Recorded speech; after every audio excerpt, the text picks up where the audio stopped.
Hey, Dr. Howard, how are you? Oh, hey, I'm fine. How is everybody? Hi, I just wanted to ask if we are able to pick up our last exam. I'm going to make an announcement about that.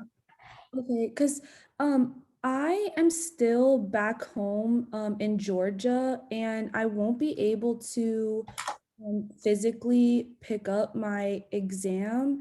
And I don't know if it's possible if my exam can be sent over through email since I won't be able to pick it up in person. But again, I don't know if that's a possibility.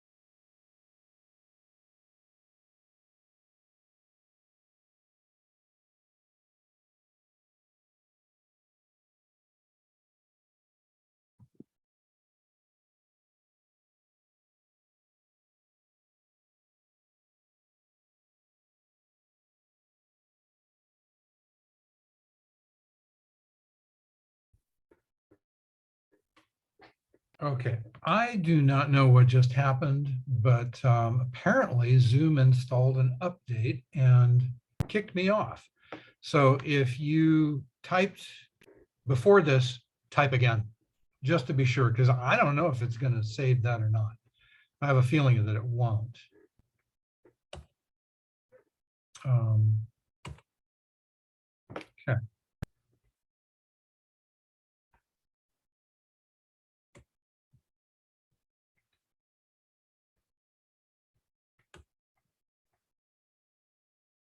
So this new update looks slow.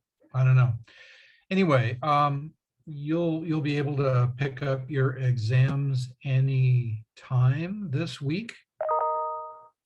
Let me just begin by saying that I have made a final grade scale. And if you're satisfied with your letter grade at this point, you do not have to take the final. You can take the final at no penalty. And if your final exam grade is lower than your lowest current exam grade, we just throw it out. But if it's higher, then your grade improves. So I'll be getting that information posted and sent out to you this afternoon. Now, made some decisions about the final exam. And for those of you who are considering whether you might take that final exam, I have decided that I'm going to recycle some of the multiple choice questions from the first four exams in the review section. And that's because the multiple choice questions were pretty much the same as in previous semesters, but people didn't do as well on them. And I think I want to just give you a second chance at the same questions. So you can pick up your exam and figure out what happened anytime this week. Now, I will be out tomorrow morning and Wednesday before our Zoom. Let's see, I won't have a car Thursday, but I'll get in. So you can come Thursday, but you probably should make an appointment. And then Friday is the usual in the morning, and then in the afternoon, the department is having a little Christmas party. So I'll be out of the office for a couple of hours around lunchtime on Friday. But if you want your exams, then just come on by and get them. And that will then certainly help you with the multiple choice review part on the final. The other thing about the final is, remember, we've got 4 topics that we've not had on an hourly exam. There will be a couple of specific multiple choice questions on those things, and there'll be a few essays. And I haven't decided whether it's going to total 40 points or 50 points, but it will be something around that. And then the balance of the final exam will be reviewed. Now, I'm also going to put extra credit on that final exam. And that extra credit will have something to do, since we're still in the middle of an epidemic, with predator-prey systems and pathogens and parasites. So there's going to be an extra question like that on the final. There will also be an extra credit question that I will tell you more about later. And these will be essay type questions. So there'll be 2 opportunities to get extra credit on the final, plus the multiple choice will be questions that you've seen before. So with that, I'm hoping that a lot of people will choose to take the final and improve their grades. Now, I'll be contacting each of you, I think, individually about your point totals, about what you'd have to earn on the final. And but there are like still 68 of you, so that's going to take some time. And I will try to get that done by Wednesday at the latest, trying to get everybody taken care of. A reminder about my office hours today. I've only got 1 to 2. There's a faculty meeting at 2 o'clock that I tried unsuccessfully to get moved to 3, but I was outvoted on that. So I've only got 1 office hour, but I'll be in my office after that faculty meeting also. The problem is I don't know how long the faculty meeting will go. If, maybe it'll be over at 3, maybe it'll drag on. I just don't know. But I'm here from 1 to 2 for sure. So that's a little bit of bookkeeping. I can't emphasize enough that the last 3 Zoom sessions are worth 1.5% of your grade. So if you are within 1.5% of a higher grade, you can get that without taking the final, simply by signing in to the 3 Zoom sessions. And maybe that'll kind of break the logjam where people seem very casual about these Zoom sessions. I don't know why. I mean, it's free points, but anyway. So let me just ask if you have any questions at this point. We will have global biodiversity patterns. Today's topic, energy and ecosystems. Wednesday's topic, matter and ecosystems, and Friday's topic, global ecology, on the final as separate topics from the review. All right. Now, given that we don't seem to have any questions at the moment, I'm going to share the screen and get us started.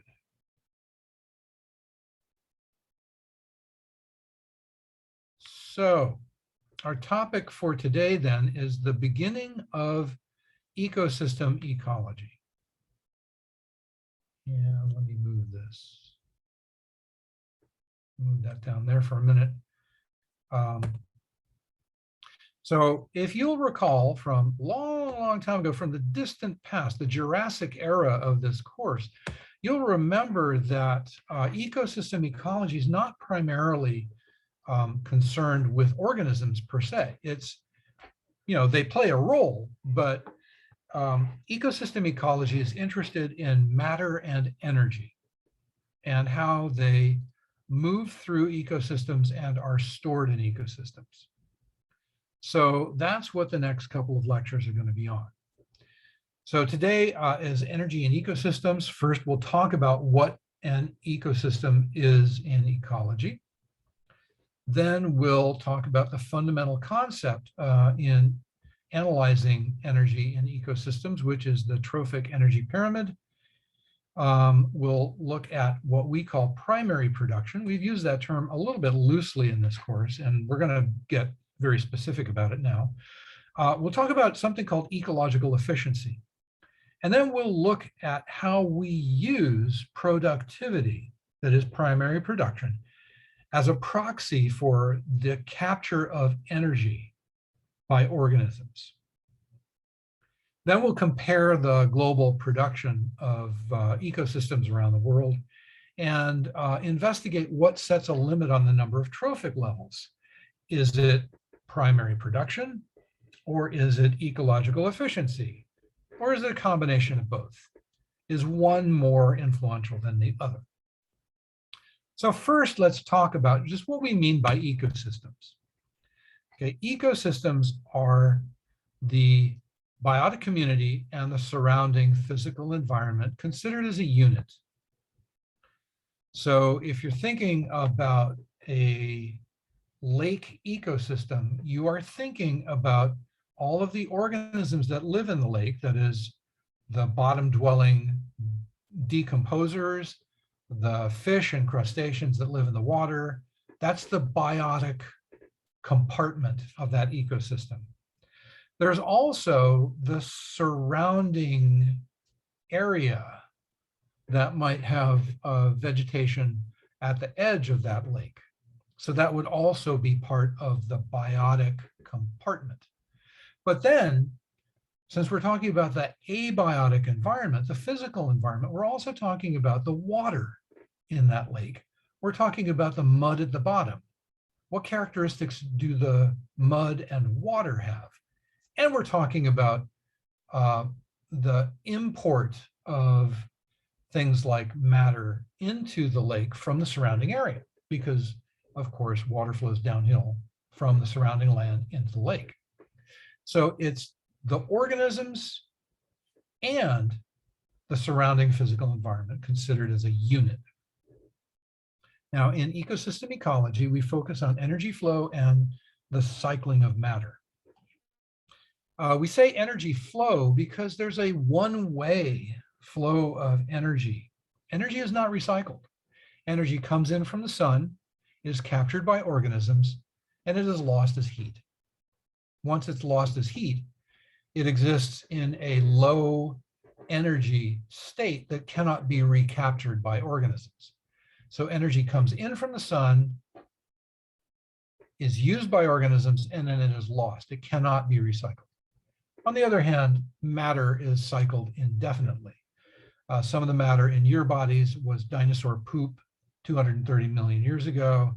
Some of it was ejected from a supernova probably 6 or 8 billion years ago, somewhere in the neighborhood. So that matter never goes away. It is neither created nor destroyed. So it is cycled endlessly. So energy flows, matter cycles. Now, the concept of the ecosystem was originated by a scientist at the University of Florida by the name of Eugene Odum, and he figured this out in 1953.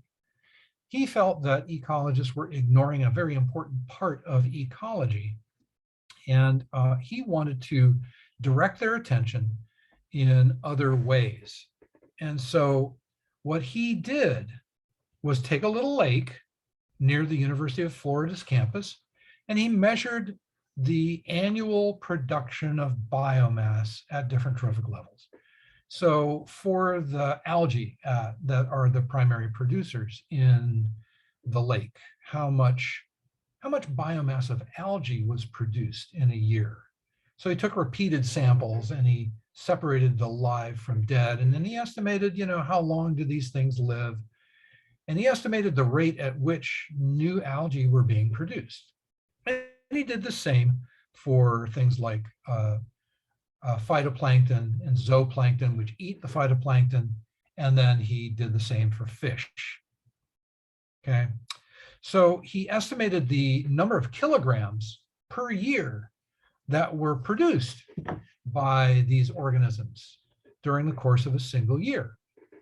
And he used biomass as a proxy for energy capture and energy flow. And here's the reason that he did that. Okay, you know that biomass is basically organic compounds. Those organic compounds are held together by chemical bonds.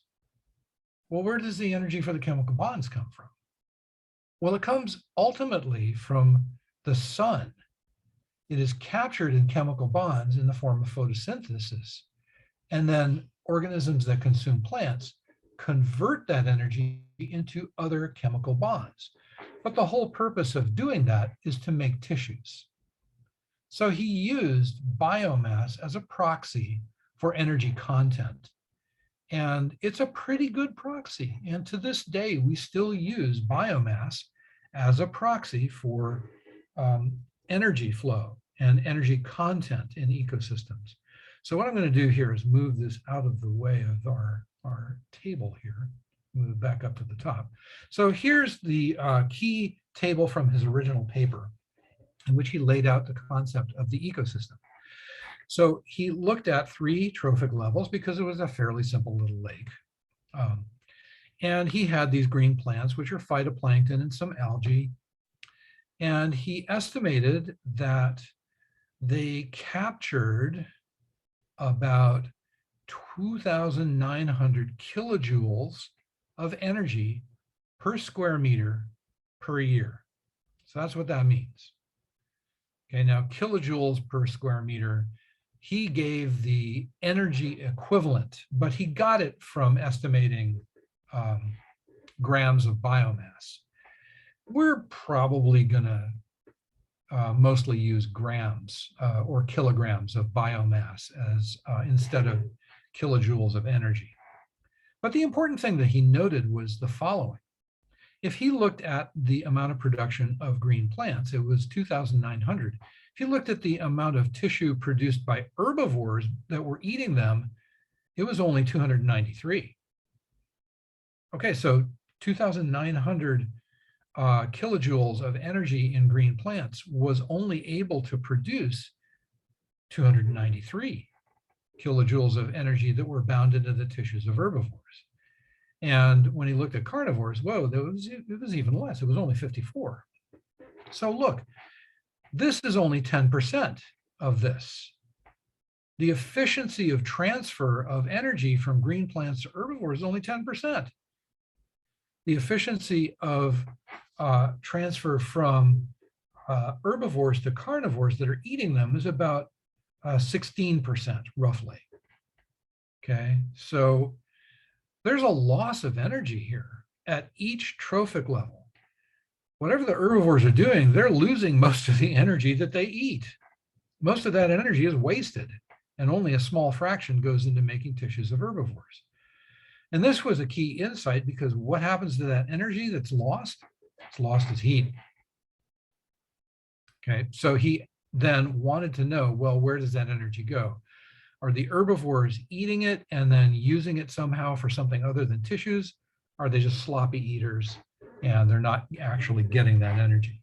So this is one of the big topics in energy in ecosystems is where does the energy go? How efficiently is it transferred? And where is it lost? Oops, and I see I've got to do this. Let's do this. Okay. But what he discovered then was that for all of the ecosystems he studied, he found that there was a steady decrease in the amount of energy that was captured at each trophic level. And so he symbolized it in terms of a pyramid, a trophic pyramid.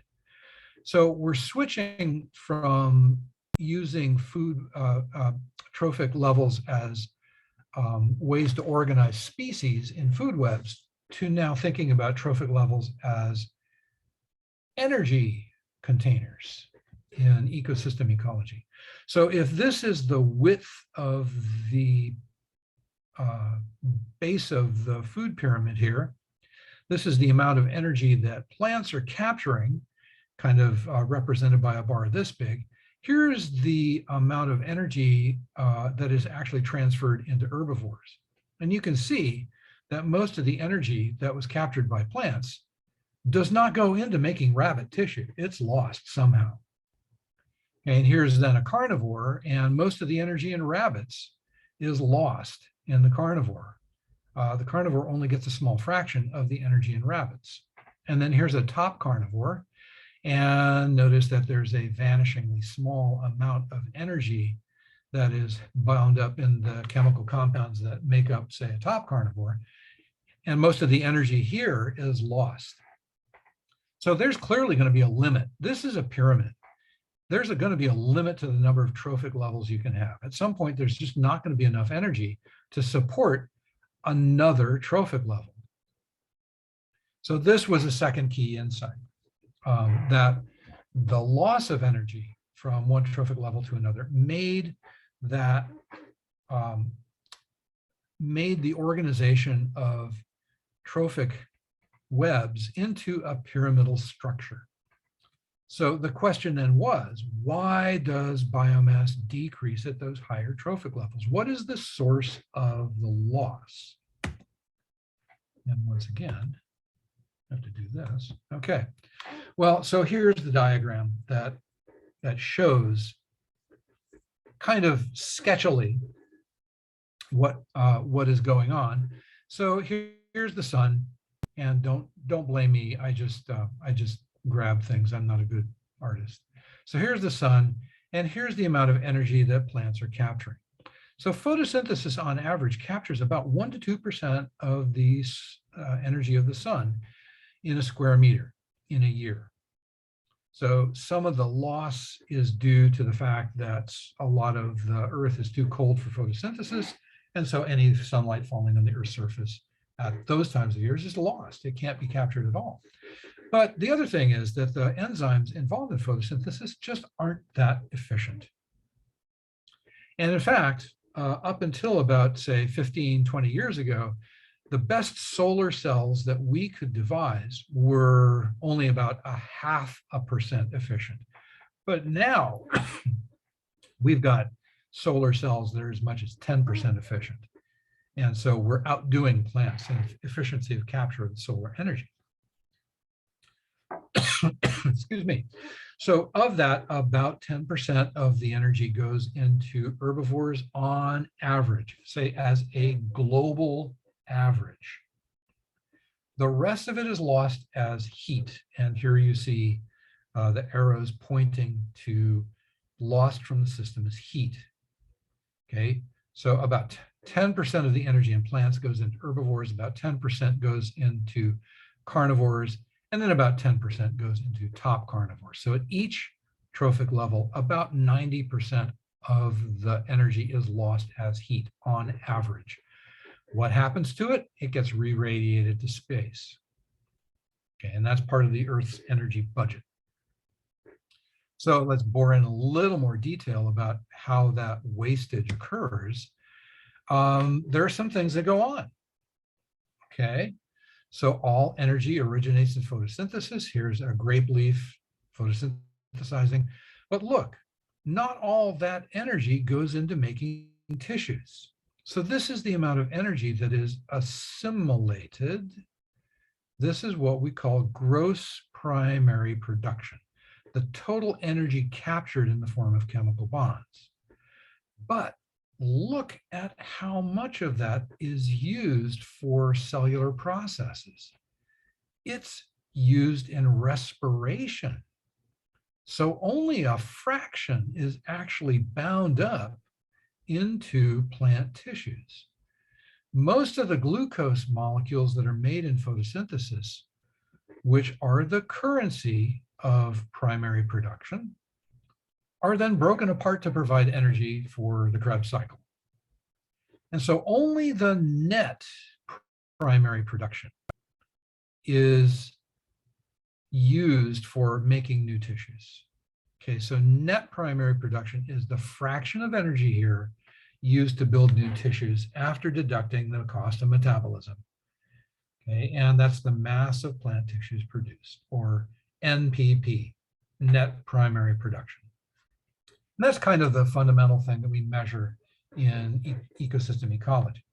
So that net primary production has to be used to make new tissues, to reproduce, to have, to further the species. And the reason that we can get away with using matter as a proxy for energy capture is, of course, Glucose is built with a known number of chemical bonds, and biomass, especially in plants, is the same thing as energy content. You just have to have a conversion factor.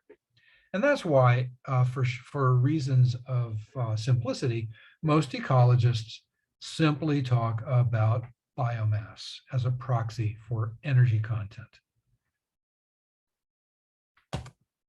Okay, so let's think about the uses of energy. So when we're talking about, say, a consumer that might eat plants, here's the amount of energy that is ingested. Okay, so you eat X amount of tissue and you're ingesting X grams of tissue that contain a known amount of energy.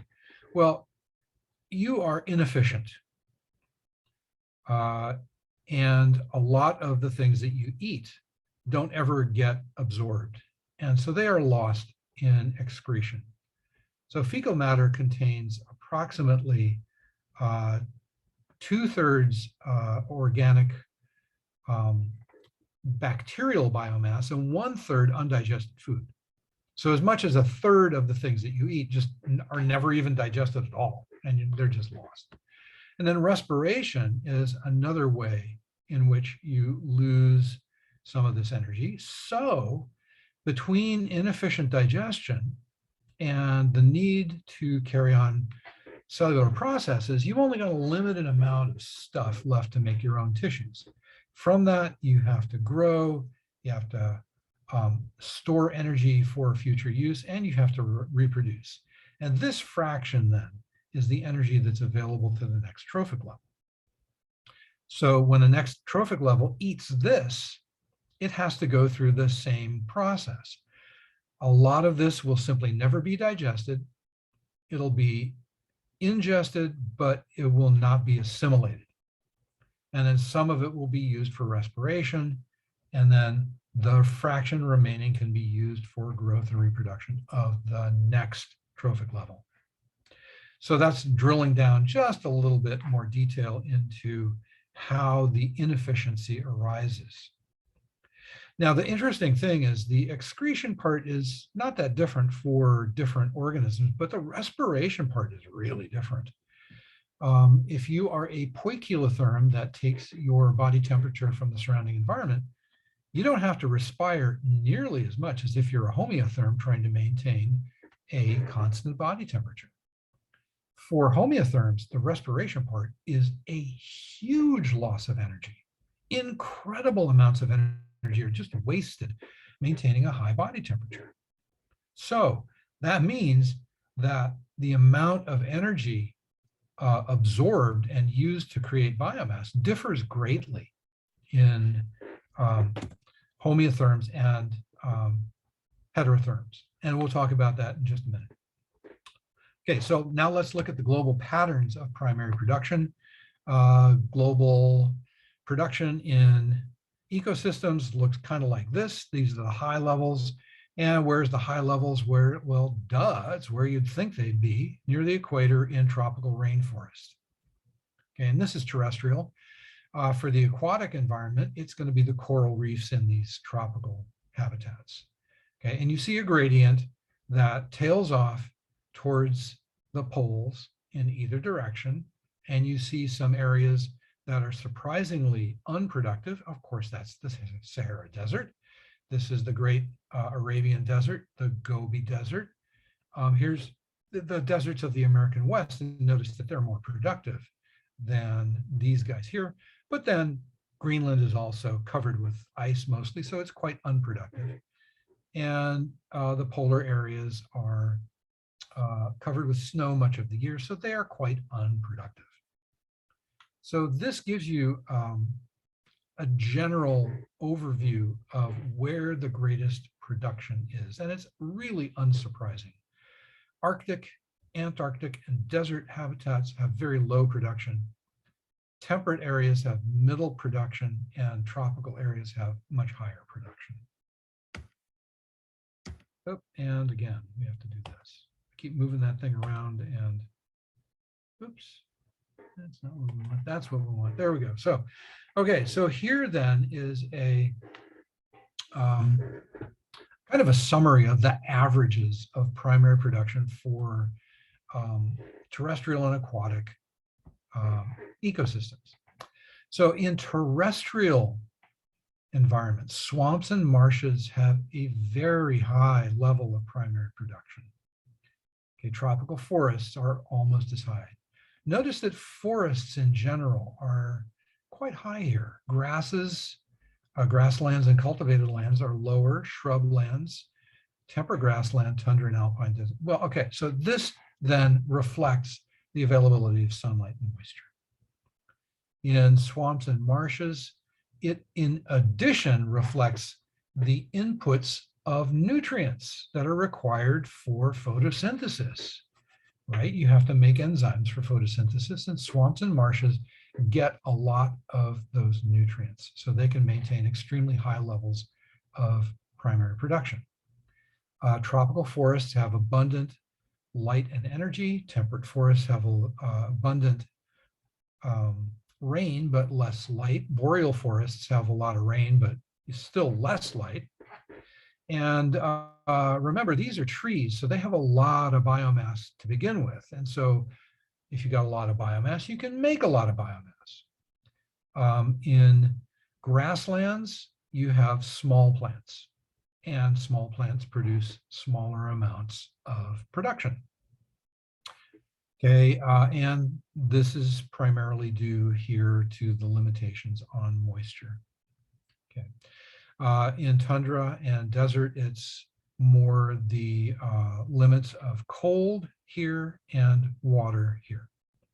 For aquatic habitats, it's algae beds and reefs, not surprising one bit. They're tropical, they're adjacent to coastlines, they're getting a lot of nutrient supplements. Estuaries are almost as productive. And then look, freshwater environments, continental shelf and open ocean. Open ocean is actually kind of a desert as far as primary production goes, because there are no nutrients getting there. The nutrients come from the continents. They pass through the reefs and algae beds and estuaries, and a lot of production goes on there. Then they get to the continental shelf, which is where most of the production in the ocean goes on. And by the time it gets past the continental shelf, most of those nutrients have been bled out of the water. So yeah, the open ocean is huge. It's got a lot of water. It's got a lot of carbon dioxide. It just doesn't have the nutrients required to make enzymes required for photosynthesis. So this is primary production in global ecosystems. And go. Next. So this would be biomass accumulation ratio, like how long the biomass stays in these ecosystems. So notice that in the terrestrial ecosystems, biomass tends to stay put the longest. So it's fixed into tissues and stays in tissue the longest in forests. That's because a lot of the biomass is fixed into things like cellulose and lignin, which don't decay rapidly. So most of the biomass that is produced in forests lasts a very long time. It stays in the forests for years, and in excess of 20 years before it dies and decays and is passed back into the atmosphere. Shrublands and desert scrub have long residence times also, as much as 10 years. Well, there's not much production here. There's much less photosynthesis going on here, but there's also very little decay because there's no moisture required for decaying organisms. Savannas, swamps, and marshes turn their carbon over much more rapidly. So the energy that they capture stays in tissues much shorter amount of time because they're wetter and decay happens much more rapidly. There's so little decay in, there's so much decay in temperate grasslands and cultivated lands, they turn it over quite rapidly. Tundra and alpine systems are mostly not woody plants. They don't have a lot of production, and the production that they do have tends to be kind of easy to decay. So even though it's kind of cold, they turn their carbon back over and release their energy in a couple of years. So in aquatic systems, look at this. Algae beds and reefs have the longest residence time, and it's only about a year. Estuaries, even less, only a few months. Lakes and streams, continental shelf. What is going on in aquatic systems? Ask yourself how many woody plants there are in the aquatic systems. There are none. These are all things like algae. Out here in the open ocean continental shelf, it's phytoplankton. They live a few days and then they die, and then they sink to the bottom, taking their nutrients with them and releasing their energy. So that's why photosynthesis in the aquatic ecosystems of the earth can be quite comparable to that in terrestrial systems, but the energy that is captured is turned back into the environment and lost as heat so rapidly because there just aren't persistent plants in these areas. These are phytoplankton, single-celled organisms that decay very quickly once they die. So here's a comparison, and you'll notice that although forests have lower primary production than things like swamp and marsh, they keep their production much longer. And that's because this production is going into woody tissues. This production is going into non-woody tissues like grasses and reeds and such that decay quite rapidly. And so the energy that is captured is turned over quite quickly. And again, notice that you have a lot of production in aquatic systems, but you lose it almost immediately because there are no woody plants here. Okay, so now let's look at ecological efficiency, which is the fraction of energy transferred from one level to another. Now, we said when we looked at that trophic pyramid that it was kind of on average about 10%.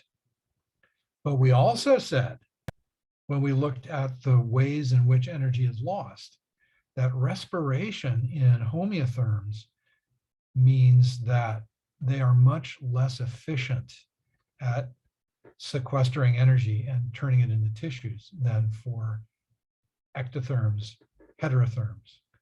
So let's look at the ecological efficiency of some environments and see if we can figure out what the patterns imply.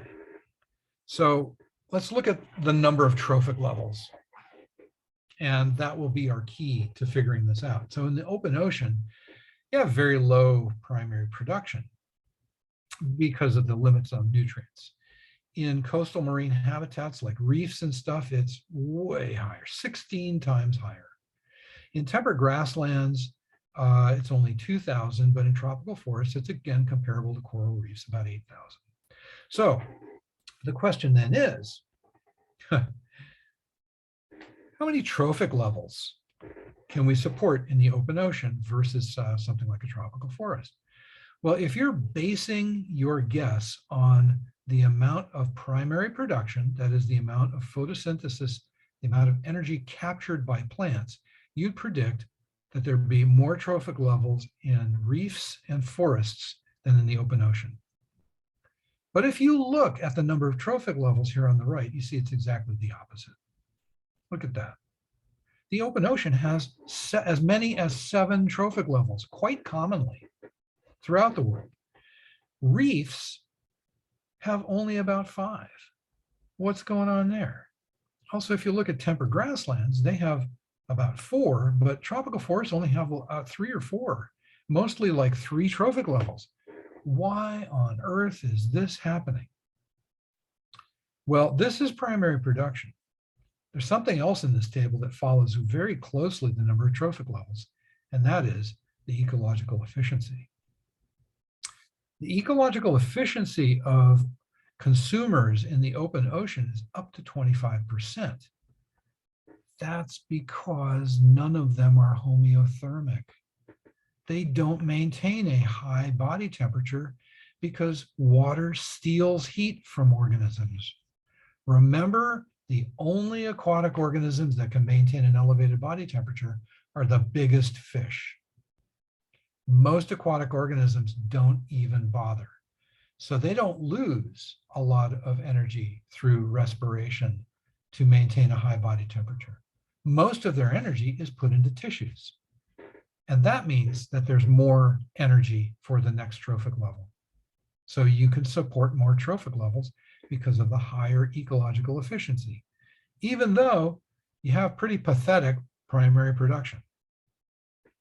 In coastal environments, that's where you find some of these big fish that maintain a high body temperature. And so the ecological efficiency is somewhat lower. And that means that there's less energy to support the trophic levels.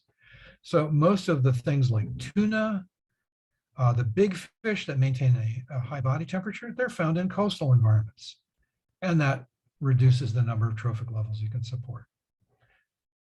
In terrestrial environments like grasslands, notice that you've got about a 10% ecological efficiency. That is the average of, say, horses and cows and sheep and goats and grasshoppers and worms and all those other things that eat plants. So there are a lot of ectothermic consumers in temperate grasslands. And that means that there is at least some ability to support extra trophic levels. In the tropics, however, you have a lot of homeothermic predatory consumers. And they use a lot of their energy to maintain a high body temperature, meaning that there's less energy to be passed on to the next trophic level. So the number of trophic levels is more responsive to ecological efficiency than to primary production. If you have highly efficient transfer from one trophic level to another, that determines how many trophic levels you can ultimately support. Okay, why are terrestrial environments uniformly less efficient than aquatic environments? Because there are at least some homeotherms in both of these levels. There are more homeotherms here than here, which is why this is less efficient than this. But there are virtually no homeotherms here, except for the very few that are in coastal aquatic environments. Okay, so let's do some practice. One of the things you'll be asked to do on the final exam is to calculate ecological efficiency. So here we have a trophic pyramid, and here's biomass production per year. And if we have 1,000 kilograms of plants produced and 120 kilograms of, I don't know, rabbits or grasshoppers, whatever, and then 24 kilograms of predators, 3 kilograms of a top predator, what's the ecological efficiency? Well, the ecological efficiency of the secondary consumer, ecological efficiency of this guy, what fraction of this is absorbed and made into tissues of this? So 5, 10, 12, 20, or 24%. Well, 24 divided by 120 is 20%. This is obviously not a homeotherm. No homeotherm could absorb 20% of this energy. This is an ectotherm, a heterotherm of some kind. Maybe this is an insect predator. So maybe we're looking at insects here. Maybe this is a mouse up here at the top, because 3 divided by 24 is a bit less efficient, right? It's less than 10% efficient. It's only 12%. So this is 20% efficient. This is 12% efficient. This could be something like a mouse. Okay, here's another one. This is exactly what I'm going to ask you to do for this section on the final. So if you have 10,000 kilograms of plants, 1,000 of herbivores, 80 of a secondary consumer, and 10 of a tertiary consumer, the ecological efficiency of the tertiary consumer is, well, it makes 10 kilograms of tissue out of 80 kilograms of food. So it's 1/8 or 12.5%. This is obviously 10%. This is obviously 8%. This is 12%. Okay. This is almost certainly, well, this 10% is kind of ambiguous. This could be a mixture of homeotherms and heterotherms. 8% is probably mostly homeotherms. 12%, yeah, might be a mixture, who knows? But if you're looking at a difference of, say, 20%, that's an ectotherm compared to a homeotherm of 5%. So you can expect to see a little problem like this on the final. Now, that's all I have to say about energy flow. And we have a couple of minutes here in case you have a question. And I'm going to stop sharing for now. It'll take us a little longer to get through the matter cycles that we're going to do on Wednesday. But here we are. You've already got information on the final exam now. You know that you're supposed to come get your exams. And you know that a lot of the multiple choice will be recycled from previous exams. So, do we have any questions before we go? Dr. Howard, I have a question. It's Indeed. Lindsay. Yes. For the final, so I know it's comprehensive. So for like the previous exam that we have been taken, are you going to give us like a specific study on like what to pinpoint on those chapters that we previously taken? Those exams? Like Well, it's going to be multiple choice questions recycled from previous exams that kind of cover the bigger ideas. So you know, not so much minute details, but the bigger ideas. Like, do you think if we focus, oh, sorry. No, go ahead. Do you think if we focus on like the old study guides that we've been doing, it would be like good for us to prepare for the final? Well, I do think so, but what I would advise you to do is get the old exams and look at the multiple choice questions because you're Okay. going to see them again. Okay. Okay. Got it. All right. Thank And you. like I said, my schedule is a little sketchy this week, but I should be here reliably in the afternoon, pretty much every day. Or if I'm not actually, you should email me is what you should do. And if I'm not currently at school, say, can I meet you? That would be helpful. And I regret that we're losing 2 o'clock to 3 o'clock today to a faculty meeting, but I'll try to stay till at least 4 if you want to come by and pick up stuff. Okay. I will be emailing each of you individually about your point total, about where you stand, tell you what your options are. Like, you have an 78% in the class, that's a B, and here's what you need on the final. It's up to you whether you take the final or not. So I'll be giving you that information, each of you. All right. Is there any way we could come right now to pick up our test? If that's cool with you? Let's see. Right now, no, you'd have to come at 1 o'clock. Okay, yeah, that's cool. Okay. All right. So I do have some time between 1 and 2. What was the last test average? The one we just took? I think it was 65. So it's the highest average so far. Thank you.